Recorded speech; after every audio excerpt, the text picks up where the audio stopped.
les problèmes d'adduction d'eau à Sénou, le ministre de tutelle vient d'inaugurer un château d'eau dans le dit quartier. L'infrastructure qui a coûté plus d'1 milliard de francs CFA au Grand-Duché de Luxembourg couvrira les besoins de plus de 40 000 personnes. Hors du Mali, situation toujours confuse au Burundi. Il est impossible de savoir dans l'immédiat qui contrôle le pays. Le nouveau chef est peut-être le général Godefroy Nyomba, 46 ans, qui a profité de l'absence du président du pays, Pierre Nkurunziza, pour le destituer. Les dernières évolutions avec Souli Ibrahima Keïta dans ce journal. Voilà pour le sommaire. Merci de nous avoir choisis pour vous informer.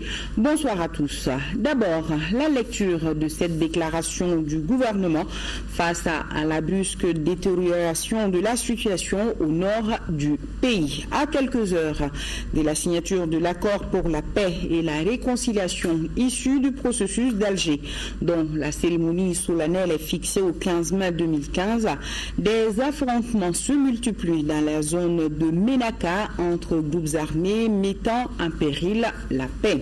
Le gouvernement du Mali dénonce toute violation de cessez-le-feu et prend à témoin la communauté internationale d'une telle situation qui, si telle elle se développait, mettrait en danger la vie des paisibles populations de Ménaka.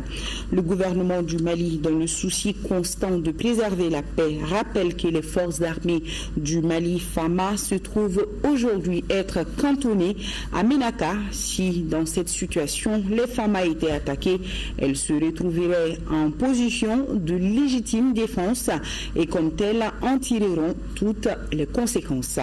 Le gouvernement du Mali interpelle la MINUSMA devant l'éventualité d'une telle dégradation de la situation et l'invite à assumer toutes ses responsabilités. Le gouvernement du Mali espère que la perspective de la conclusion d'une paix durable pour l'ensemble du Mali inclinera la CEMA à faire preuve de retenue pour donner à la paix toutes les chances d'être une réalité conformément à l'aspiration de l'immense majorité des Maliens. Et maintenant, la lecture du Conseil des ministres tenu aujourd'hui à Koulouba sous la présidence du chef de l'État Ibrahim Boubacar Keïta. Ici à côté de moi, Amadou Sankaré, bonsoir et on vous écoute. Bonsoir Nyanya Aliou Traoré. Mesdames et messieurs, bonsoir. Au chapitre des mesures législatives au titre du ministère de l'économie et des finances, sur le rapport du ministre de l'économie et des finances, le Conseil a adopté un projet de loi portant modification de la loi de finances 2015. L'initiative du présent projet de loi est justifiée par une modification de l'équilibre du budget initial, induite notamment par l'apparition de nouvelles recettes liées à la modification des taux de certains impôts et taxes, ainsi qu'au financement extérieur. La prise en charge des nouvelles dépenses liées notamment à la mise en œuvre de la loi d'orientation et de programmation militaire, de l'accord pour la paix et de la réconciliation au Mali, dont la signature est prévue pour le 15 mai 2015, et de l'accord conclu entre le gouvernement et l'Union nationale des travailleurs du Mali.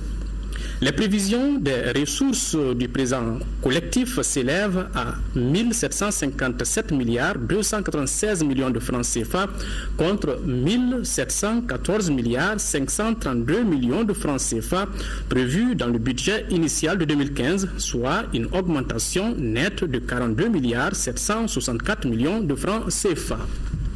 Les recettes augmentent ainsi de 2,49% imputable à une hausse des recettes fiscales nettes de 57 296 millions de francs CFA, des mesures d'amélioration du recouvrement des recettes des appuis budgétaires généraux de 54 955 millions de francs CFA, des appuis budgétaires sectoriels de 4 60 millions de francs CFA et des comptes d'affectation spéciale de 11 200 millions de francs CFA, une baisse de l'estimation du niveau du financement extérieur du budget spécial d'investissement BSI de 84 747 millions de francs CFA. Les dépenses, quant à elles, se chiffrent à 1881 milliards 168 millions de francs CFA contre 1785 milliards 452 millions de francs CFA dans le budget initial de 2015, soit une augmentation nette de 95 milliards 716 millions de francs CFA ou un taux de progression de 5,36%. L'augmentation des dépenses de la loi de finances 2015 rectifiée vise à prendre en charge les nouvelles inscriptions des montants de 212 milliards 778 millions de francs CFA. Procéder à des annulations de crédits budgétaires de 117 milliards 62 millions de francs CFA, résultant notamment des crédits de personnel liés à l'incidence financière des recrutements et du contrôle physique de l'incidence financière des recrutements et du contrôle physique des crédits des ministères de la Défense et des anciens combattants du niveau du fonds de remboursement des crédits TVA de 18 milliards 100 millions de francs CFA. Au total, le projet de budget rectifié de 2015 est arrêté en ressources à 1757 milliards 296 millions de francs CFA et en dépenses à 1881 milliards 168 millions de francs CFA. Il dégage ainsi un déficit de 123 milliards 872 millions de francs CFA contre 70 milliards 920 millions de francs CFA prévus dans le budget initial. Ce déficit sera financé par les ressources provenant des aides budgétaires extérieures à la mobilisation des épargnes à travers les titres d'emprunt émis par le Trésor. Au chapitre des mesures réglementaires, au titre du ministère de l'Énergie et de l'Eau. Sur le rapport du ministre de l'Énergie et de l'Eau, le Conseil des ministres a adopté un projet de décret portant approbation du schéma directeur d'aménagement et de gestion des ressources en eau du bassin des Sourou. Le Sourou, dans sa configuration hydrographique d'ensemble, est un affluent du cours d'eau Mouhoum du Burkina Faso.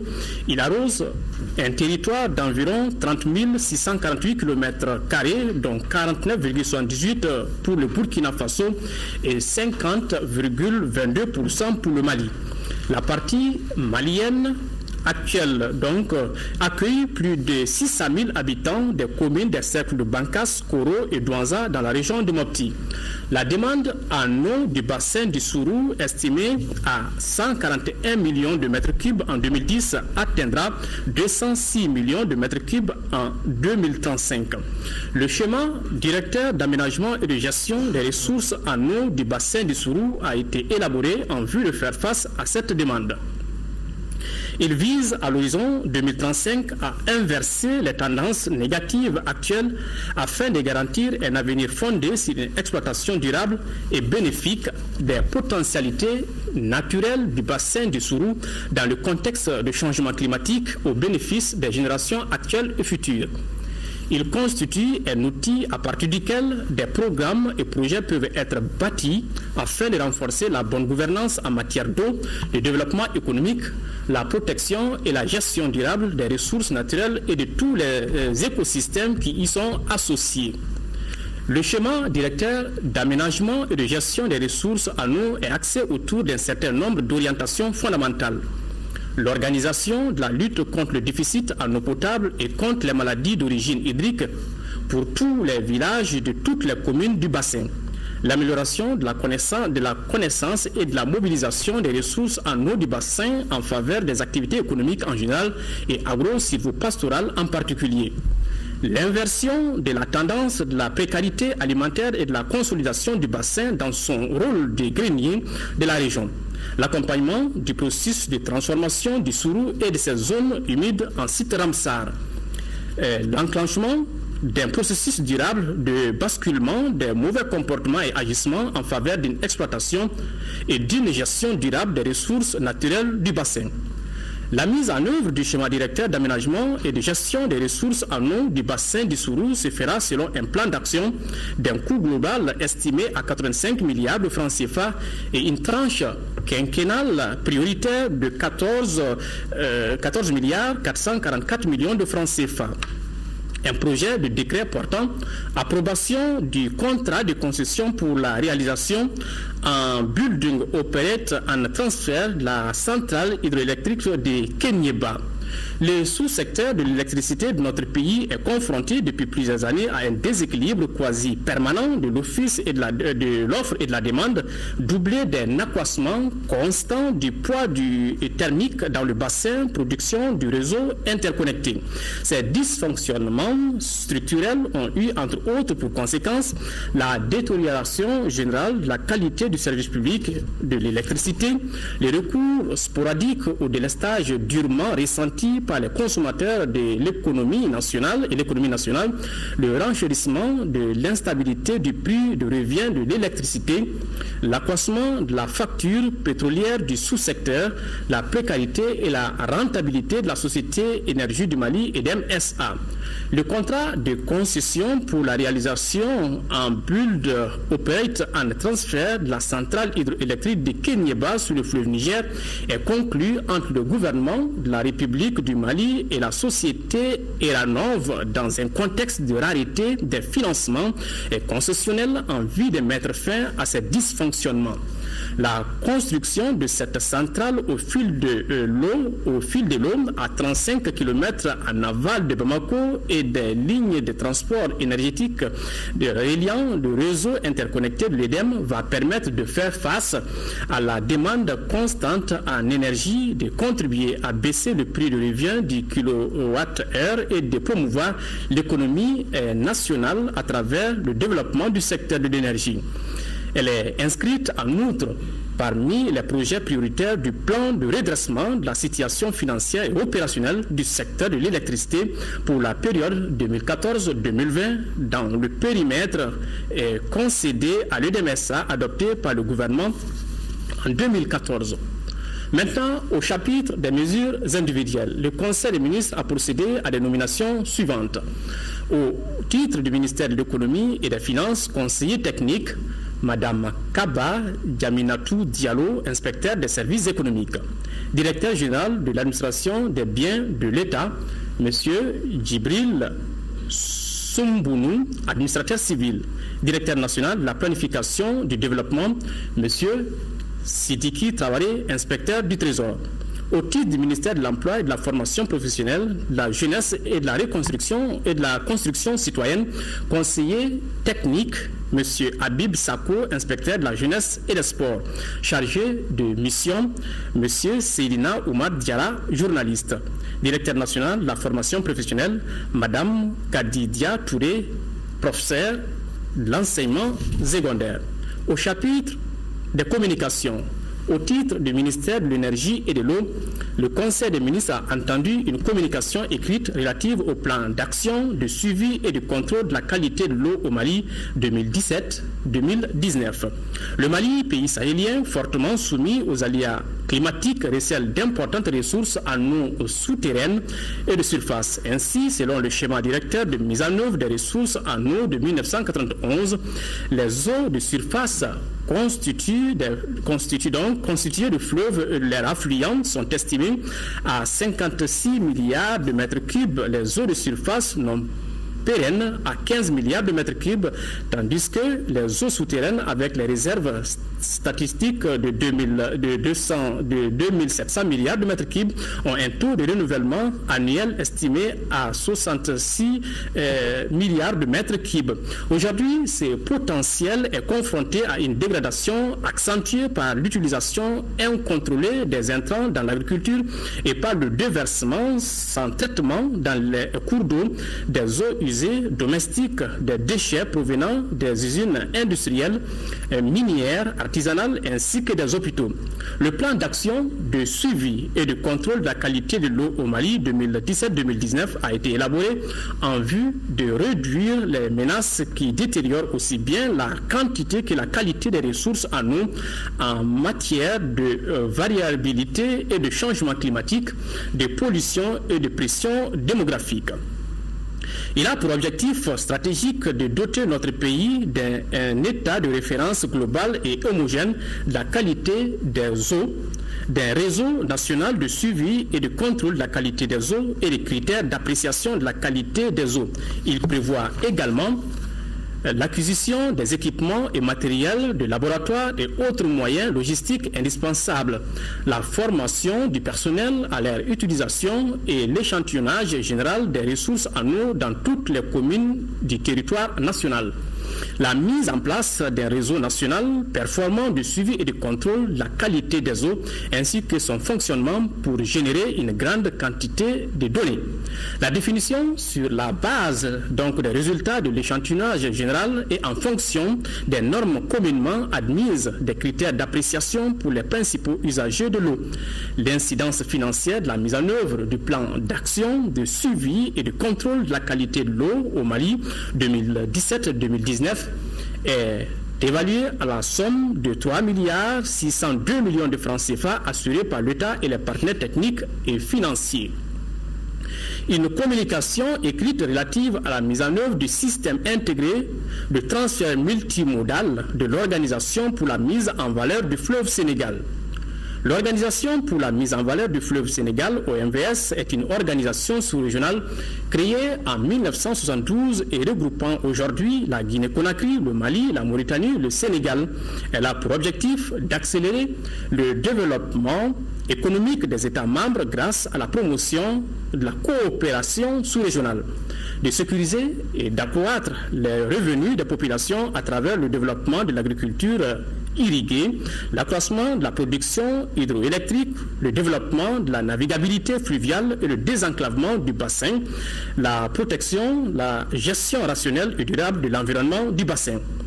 Pour la réalisation de ces objectifs, elle a élaboré donc un programme comportant 3 axes principaux d'intervention qui sont le développement du potentiel hydroélectrique du haut bassin, le développement du potentiel agricole de la vallée et du delta, le développement de la navigabilité fluviale. Malgré son intérêt stratégique concernant le désenclavement, l'aménagement du territoire et l'intégration physique des populations riveraines du fleuve, la navigation sur le fleuve Sénégal, à la différence des autres axes du programme de l'OMVS, tarde à se développer. Aussi, pour accélérer la mise en œuvre du volet navigation, la conférence des chefs d'État et de gouvernement de l'OMVS a pris la décision au cours de sa 14e session en 2006 de réaliser un système intégré de transport multimodal du fleuve Sénégal, CITRAM. Le CITRAM a pour objet de réaliser des infrastructures fluviales et routières devant être exploitées de manière coordonnée et complémentaire pour assurer l'acheminement et l'évacuation des trafics du bassin du fleuve Sénégal dans les meilleures conditions de sécurité et de coût. L'incidence financière du système intégré de transfert multimodal CITRAM pour le Mali s'élève à 46,126 milliards de francs CFA. Nyanya Aliou Traoré, beaucoup de chiffres ce soir. Oui, c'est ce que je vois, Modou Sankaré. Merci quand même. Merci. Et nous allons rester à Koulouba, où le chef de l'État a reçu en audience cet après-midi le directeur général de l'Organisation mondiale de la santé animale, Bernal Valla, a été décoré par le président de la République au grade d'officier de l'Ordre national du Mali. On l'écoute au micro de Salimata Ndao à sa sortie d'audience. Nous avons évoqué la très forte collaboration entre l'Organisation mondiale de la santé animale que je dirige, qu'on appelle aussi l'OIE, et le Mali, puisque le Mali héberge la représentation régionale de l'OIE pour l'Afrique.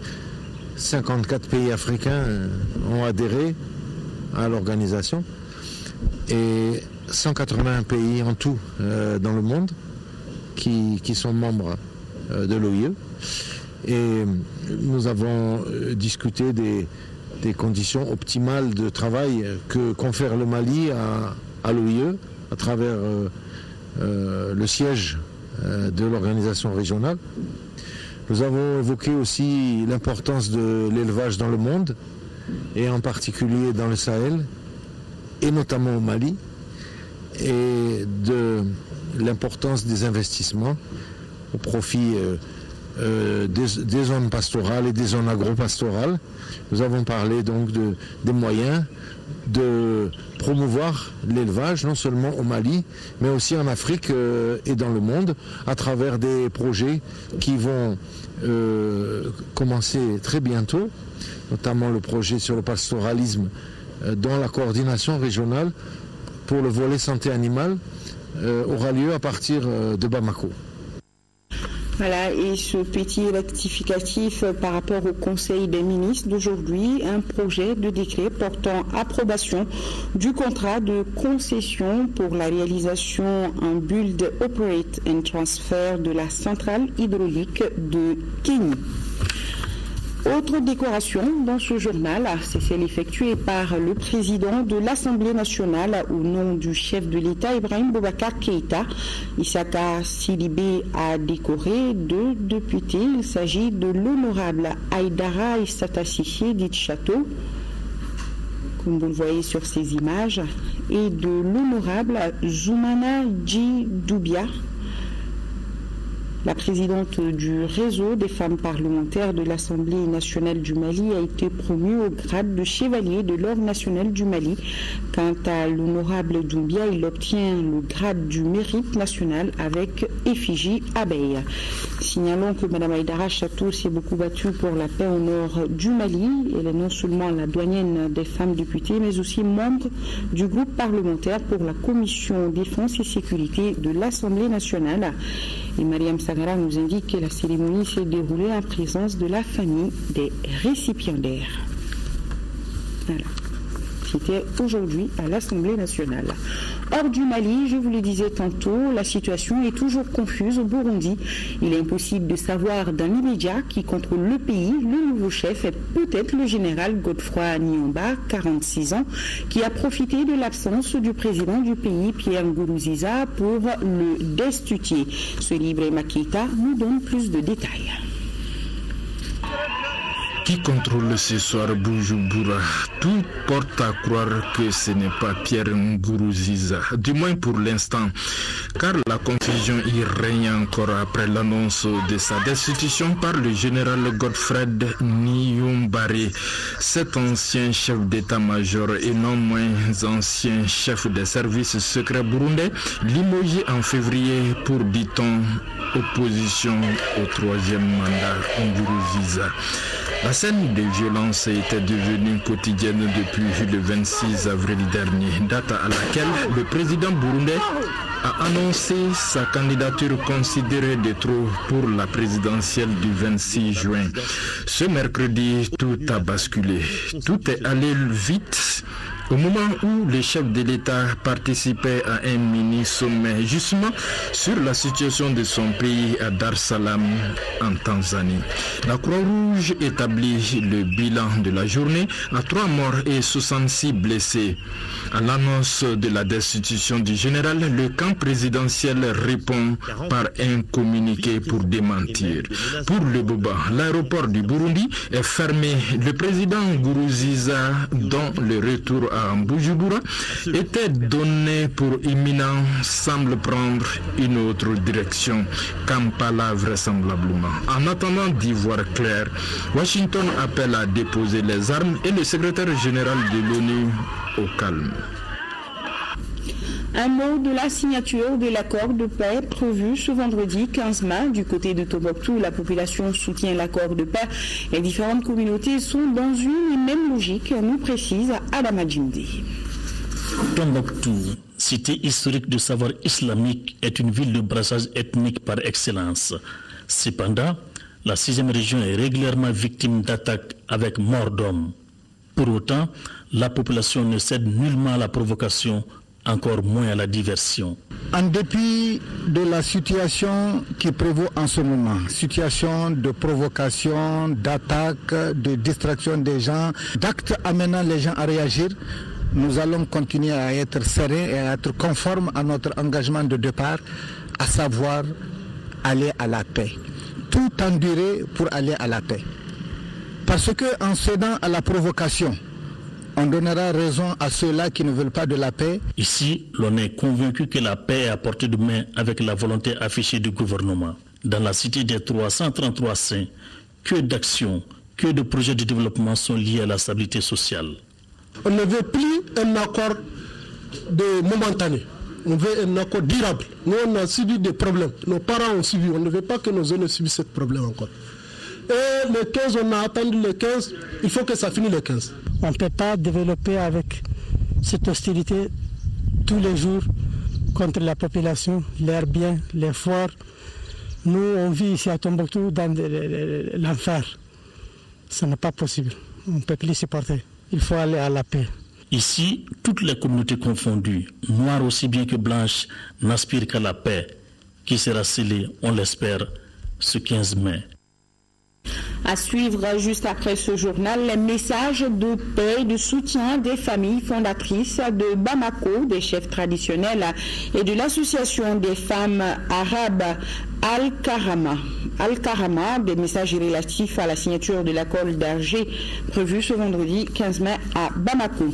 Le syndicat autonome des administrateurs civils SYNAC s'y dit prêt à accompagner les pouvoirs publics dans le processus de paix enclenché. Daouda Sidiki Diarra nous en parle.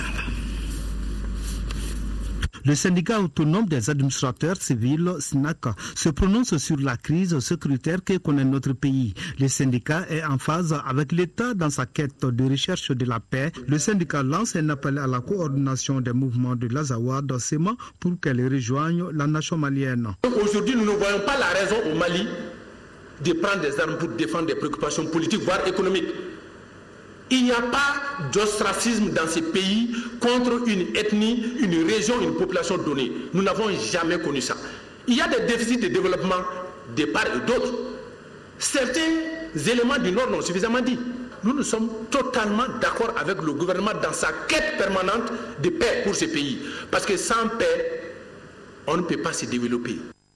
Le mouvement pour l'indépendance, la renaissance et l'intégration africaine, MIRIA, exhorte la coordination des mouvements armés qui s'est jusque-là abstenu à participer à la signature définitive ce vendredi 15 mai 2015 de l'accord de paix pour mettre un terme à la violence autodestructive et s'atteler au développement du pays.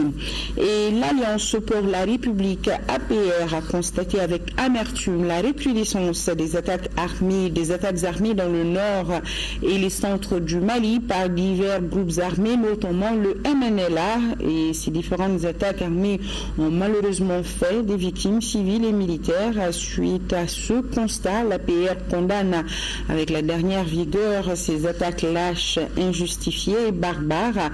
L'APR présente ses condoléances aux familles des victimes civiles et militaires, félicite et encourage nos braves militaires dans l'accomplissement de leur mission et encourage tous les groupes armés à s'inscrire dans le processus de paix en cours et au respect des termes de l'accord qui sera signé. Le mouvement patriotique pour le renouveau, la date donne cette déclaration donc.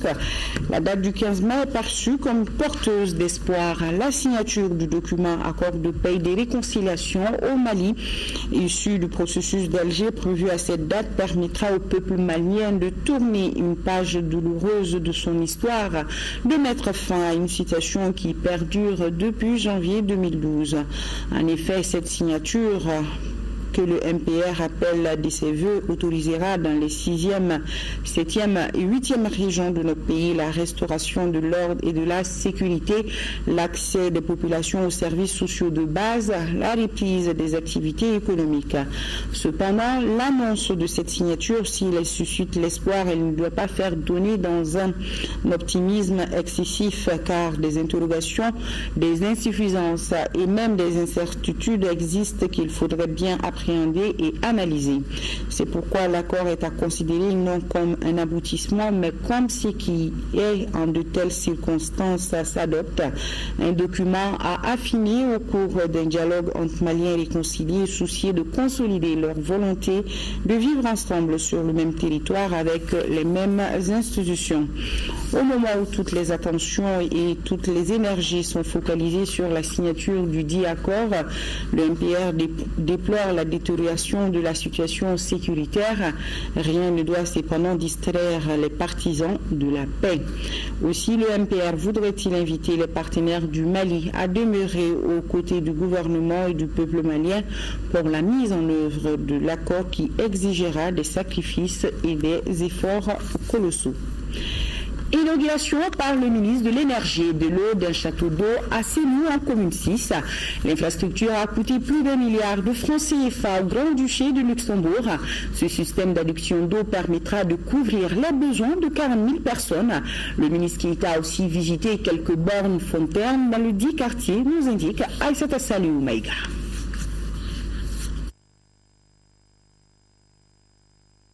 Cette infrastructure a coûté 1 milliard 200 000 francs CFA au Grand-Duché de Luxembourg. Ce système d'adduction d'eau permettra de couvrir les besoins d'environ 40 000 personnes. Plusieurs autres nouvelles infrastructures hydrauliques ont été réalisées au cours des travaux. La réalisation et l'équipement de 2 forages de débit cumulé de près de 2 millions de litres d'eau potable par jour. La construction de 2 lignes électriques moyenne tension de 1 km au total pour les 2 sites de forage avec les transformateurs de 50 kVA chacun. La réalisation de 27 bornes fontaines publiques à 2 têtes de robinet et des clôtures de protection des sites. Comme les autres projets du PIC 2, ce projet-ci viendra à sa fin, comme je l'ai dit, le 30 juin 2015. Il aura dépensé 10,5 milliards de francs CFA, dont 9,5 milliards proviennent du Luxembourg. À la fin du projet, plus de 86 000 habitants auront un accès à l'eau potable, 4 500 seront des bénéficiaires directs de l'assainissement et plus de 200 000 personnes seront les bénéficiaires indirects des activités d'aménagement urbain dans le district de Bamako, la région de Ségou et le cercle de Yorosso. L'initiative s'inscrit dans le cadre du deuxième programme indicatif de coopération PIC-D entre le Luxembourg et notre pays. Elle a été fortement appréciée par les bénéficiaires. Le système d'adduction d'eau de Sénou va soulager la population qui parcourt souvent beaucoup de kilomètres à la recherche de l'eau. L'acquisition d'eau potable permettra de résoudre en même temps le problème de santé publique, surtout avec des maladies liées à la consommation d'eau infectée. Un autre projet du nom de Kabbalah est aussi en cours. Il permettra de résoudre le problème des pénuries d'eau dans la capitale et ses environs. Plus de 87 millions de francs CFA, c'est la valeur de matériel sanitaire remis au ministère de la Santé. Ce don des États-Unis s'inscrit dans le cadre du programme d'action pour la sécurité sanitaire mondiale. Béli Kone, reportage. Au total, ce sont 2 ambulances équipées, 3 motos de transfert des spécimens, des casques, des équipements médicaux et d'autres matériels non moins importants qui ont été réceptionnés au ministère de la Santé. D'un coût de plus de 87 millions de francs CFA, cette donation des États-Unis est destinée au centre d'opération d'urgence, au centre de santé de référence et au centre de santé communautaire. Les États-Unis continueront à travailler en étroite collaboration avec le gouvernement malien sur le programme d'action pour la sécurité sanitaire mondiale nouvellement établi, afin de promouvoir un monde sûr et sécurisé contre les menaces des maladies infectieuses et promouvoir la sécurité sanitaire mondiale comme une priorité internationale. Les ministres de la Santé et de l'Hygiène publique et les chargés d'affaires de l'ambassade des États-Unis ont procédé à la signature d'un document.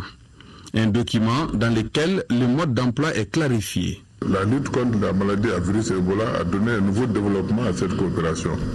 Et le programme présidentiel de sécurité sanitaire mondiale, initié par le président de votre pays, a été approuvé par le président de notre pays. Et nous nous sommes mis ensemble pour réfléchir.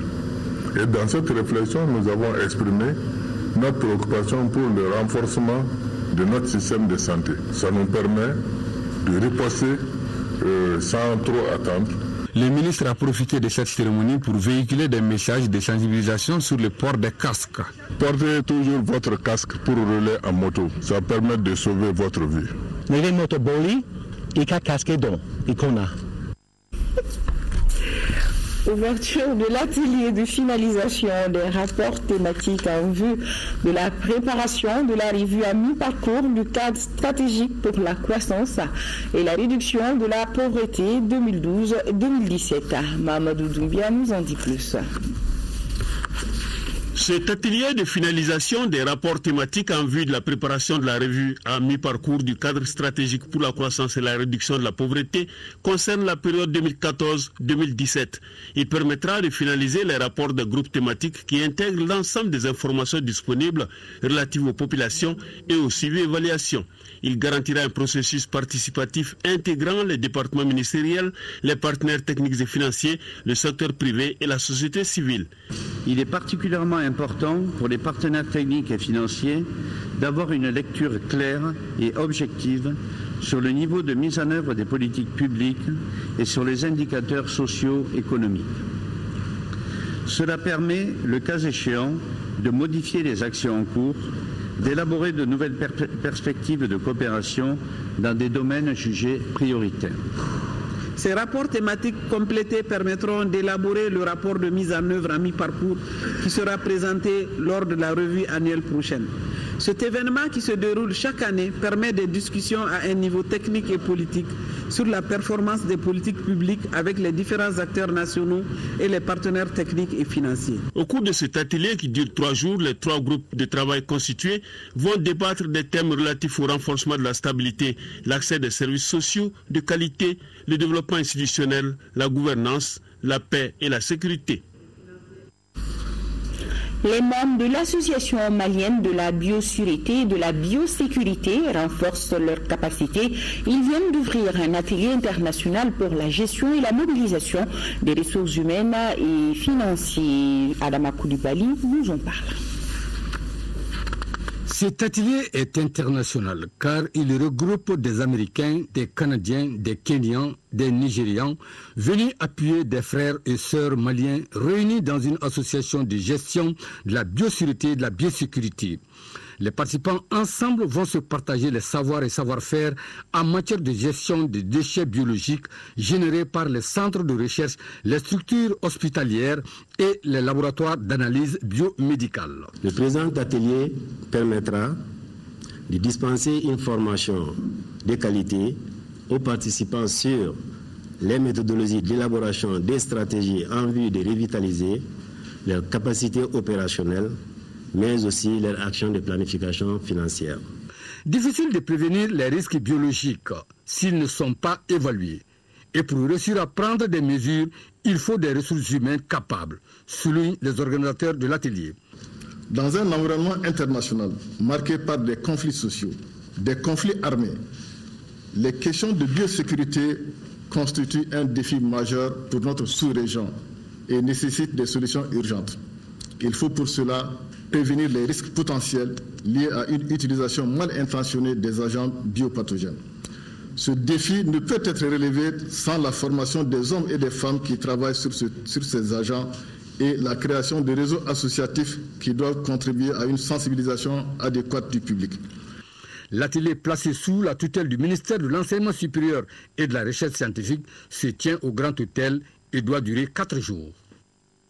Lancement cet après-midi à Sabali-Bougou de la campagne du parti SADI, Solidarité africaine pour la démocratie et l'indépendance, pour les législatives partielles du district de Bamako. Pour cette élection, le parti a placé sa confiance à Samou Sidibé, un natif de Sabali-Bougou. Le candidat qui s'est dit confiant pour la bataille compte tout de même sur une grande mobilisation de ses militants le 31 mai prochain. Le compte-rendu de Modibo Mariko. Grande mobilisation ces jours des populations de la commune 5 autour du parti Solidarité africaine pour la démocratie et l'indépendance.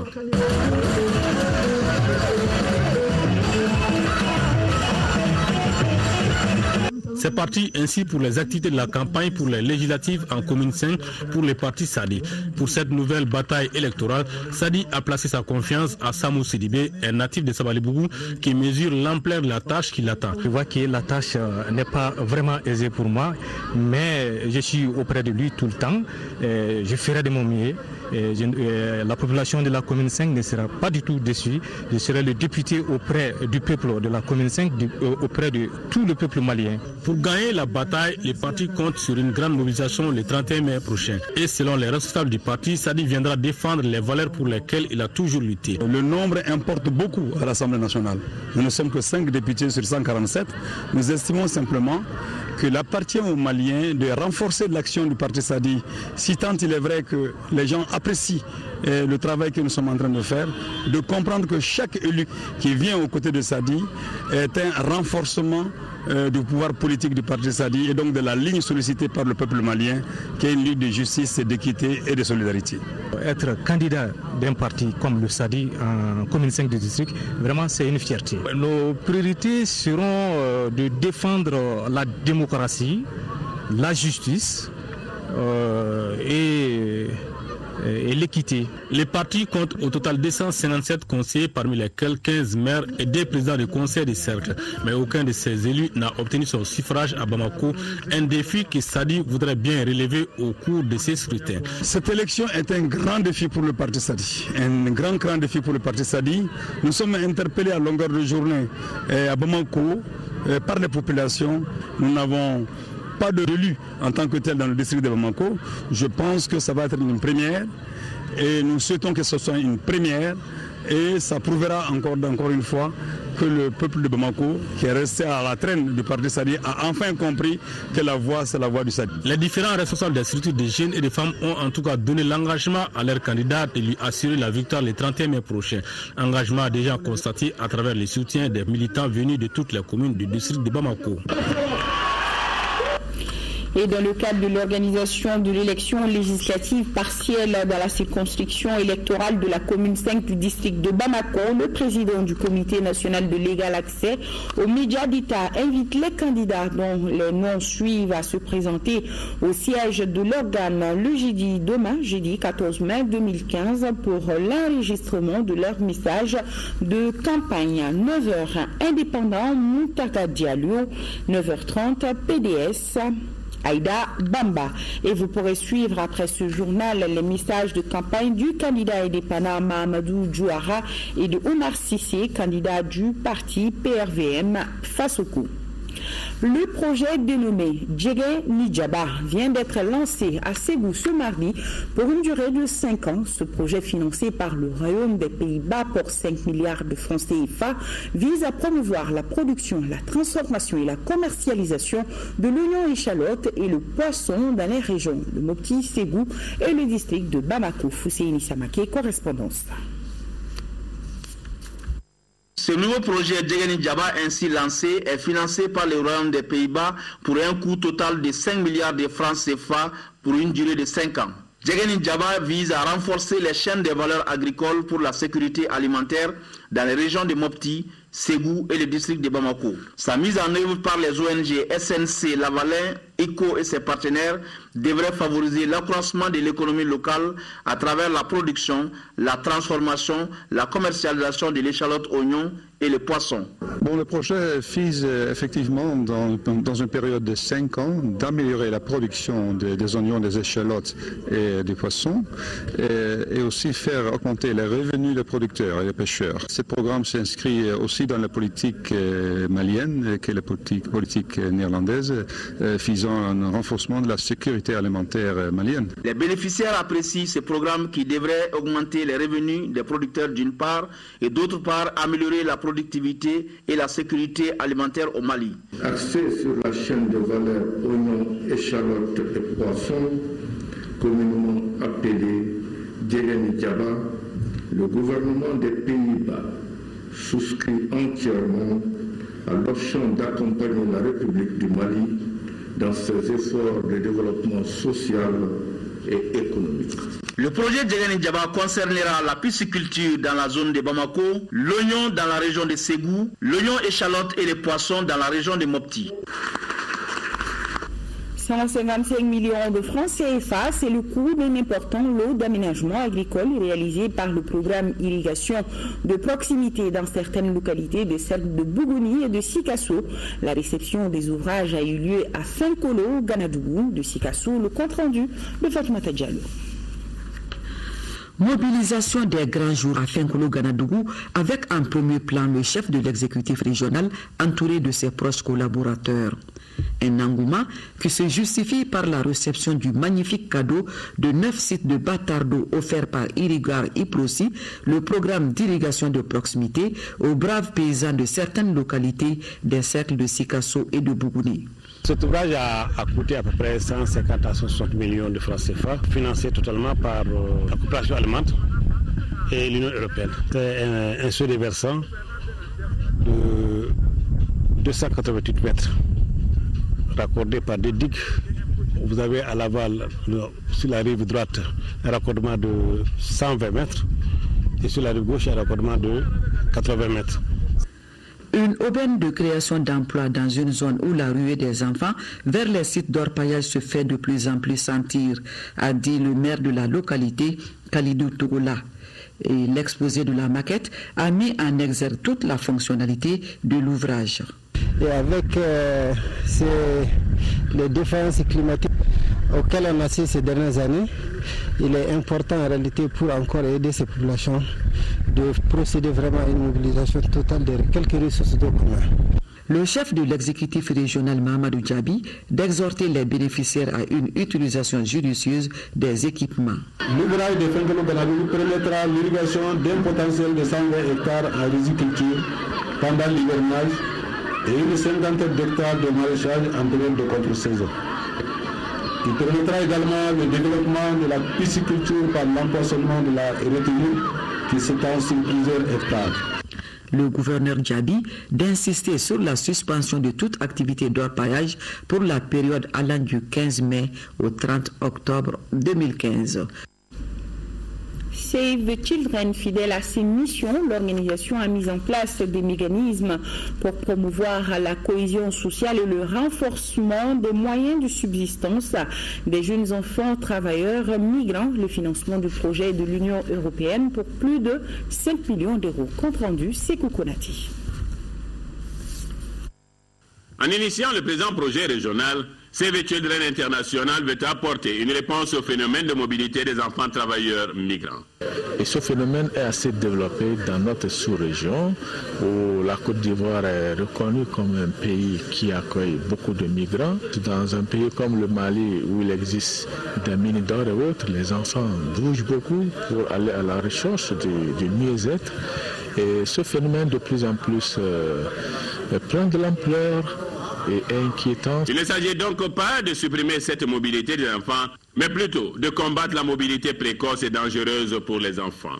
C'est pourquoi, pendant 36 mois, les acteurs intervenant dans ce projet mèneront plusieurs activités le long des frontières des pays concernés. Tous les acteurs qui interviendront dans ce projet puissent avoir leur capacité renforcée sur la thématique. Donc c'est des activités de formation, c'est des activités de mobilisation communautaire. C'est de faire en sorte que à chaque niveau de déplacement de l'enfant, parce que essentiellement il est question de faire en sorte que les enfants qui sont en situation de mobilité puissent avoir vraiment la meilleure des protections. Et les autorités régionales de saluer cette initiative de Save the Children qui cadre parfaitement avec les préoccupations de l'État. La venue de ce projet est salutaire car il vient renforcer le gouvernement dans sa dynamique de donner à chaque enfant malien un bien-être de vie. Le dispositif juridique de protection des enfants est bien fourni tant au niveau national qu'au niveau transnational. Il ne reste qu'à le décliner en actes concrets. Le projet qui couvre le Burkina Faso, la Côte d'Ivoire et le Mali sera mis en œuvre au Mali par l'ONG Guamina et l'Association des enfants et jeunes travailleurs. Il coûtera plus de 5 millions d'euros. Fin des travaux de la commission de conciliation entre le syndicat des travailleurs des collectivités territoriales et le gouvernement. Béli Koné pour les détails. Le 21 avril dernier, le syndicat national des travailleurs des collectivités territoriales du Mali, Syntract, avait déposé un préavis de grève. Depuis, une commission de conciliation entre les travailleurs des collectivités et le gouvernement a été mise en place. Objectif, gérer les préavis de grève déposés et trouver une solution rapide aux revendications du syndicat national des travailleurs des collectivités territoriales du Mali. Au regard des avancées constatées dans le traitement du cahier de doléances du syndicat national des travailleurs des collectivités territoriales du Mali, doléances en 20 points, dont 15 ont fait l'objet d'accords, le bureau exécutif national du syndicat des travailleurs des collectivités territoriales du Mali décide de lever les 2 points de mesures conservatoires qui accompagnent le préavis de grève. Je remercie les représentants de l'État qui nous ont vraiment facilité la tâche.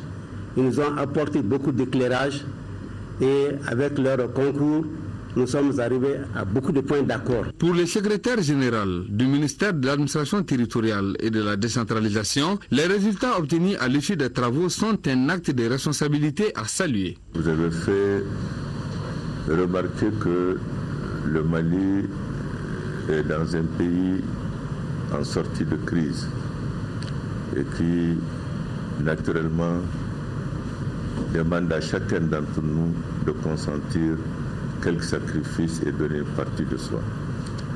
Et c'est ce que le syndicat a fait au cours de ces discussions, en acceptant de mettre en instance pour des discussions plus approfondies des questions qui certainement lui tiennent à cœur. A signaler que les 5 points de désaccord feront l'objet d'une autre rencontre dans les prochains jours. Une autre commission à pied d'œuvre, c'est celle de la commission mixte du ministère des Sports et de la Fédération malienne de football.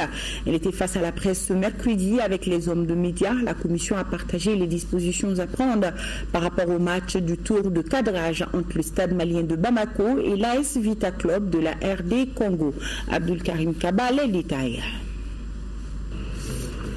Ce point de presse a pour objectif d'édifier les publics sportifs par rapport aux mesures adoptées pour le match Stade Malien de Bamako AS Vita Club. Au cours de cette conférence de presse, les questions des hommes des médias ont porté sur le prix des billets, la restitution après le match et surtout les raisons de ce point de presse. Là-dessus, les explications du président de la commission mixte. Vu certains événements que nous avons vus, les dernières rencontres qui sont jouées chez nous, il est bon de sortir et de donner de plus amples informations à notre public. L'aspect sécuritaire est surtout important. C'est pour insister davantage sur tout cela, pour attirer l'attention des uns et des autres par rapport à la situation sécuritaire du pays que nous traversons maintenant. Donc ce n'est pas parce qu'il y a un seul club maintenant que nous allons sortir, mais aussi, le match est très important également. Ce n'est pas que les autres matchs ne sont pas importants. Parce qu'en compétition, il y a des paliers. Nous avons atteint aujourd'hui un palier où il faut nous donner la chance aujourd'hui d'être présents. Parce que les clubs maliens ont été très performants. C'est le lieu d'adresser une félicitation à tous les encadrements de ces clubs-là, à tous les responsables de ces clubs et aux joueurs. Le président de la commission confirme que la particularité de cette rencontre sera le renforcement des agents de sécurité et la fouille corporelle. Pour ces matchs, Stade Malien de Bamako, AS Vita Club de la RD Congo, les billets seront vendus uniquement au stade Modibo Keïta. Les guichets seront ouverts samedi jour du match à partir de 10h. Les prix sont 2000 et 1000 francs CFA. Et je vous présente ces livres. Il s'agit d'abord du Silence inquiétant, est une histoire émouvante qui traite du caractère sacré de la maternité, de la fraternité et de l'amitié. Le livre entièrement rédigé en langue anglaise est de Abibata Chenta. Silence inquiétant donc dans les kiosques. Et nous avons aussi Le Mali contemporain, l'ouvrage collectif édité par les éditions Tombouctou et l'IRD est désormais disponible en librairie. Le Mali contemporain, c'est les regards croisés de 50 chercheurs maliens et français et c'est 700 pages pour décrypter le Mali, état politique, décentralisation, religion, migration, urbanisation, environnement et jeunes. dans les librairies désormais. Et avant de nous quitter, je vous relis cette déclaration du gouvernement face à la brusque détérioration de la situation au nord du pays à quelques heures de la signature de l'accord pour la paix et la réconciliation issu du processus d'Alger dont la cérémonie solennelle est fixée au 15 mai 2015. Des affrontements se multiplient dans la zone de Ménaka entre groupes armés mettant en péril la paix. Le gouvernement du Mali dénonce toute violation du cessez-le-feu et prend à témoin la communauté internationale d'une telle situation qui, si elle se développait, mettrait en danger la vie des paisibles populations de Ménaka. Le gouvernement du Mali, dans le souci constant de préserver la paix, rappelle que les forces armées du Mali, FAMA, se trouvent aujourd'hui être cantonnées à Ménaka. Si dans cette situation les FAMA étaient attaquées, elles se retrouveraient en position de légitime défense et comme telles en tireront toutes les conséquences. Le gouvernement du Mali interpelle la MINUSMA devant l'éventualité d'une telle dégradation de la situation et l'invite à assumer toutes ses responsabilités. Le gouvernement du Mali espère que la perspective de la conclusion d'une paix durable pour l'ensemble du Mali inclinera la CEMA à faire preuve de retenue pour donner à la paix toutes les chances d'être une réalité conformément à l'aspiration de l'immense majorité des Maliens. Voilà, c'est tout pour ce journal. Balki Saïdara pour la météo tout à l'heure, demain 10h-13h, Aïssata Ibrahim Maïga. Et moi, je serai là pour les éditions du soir. Et j'espère, un grand merci à nos téléspectateurs de Mopti, Djéné et Douanza. Bonsoir à tous.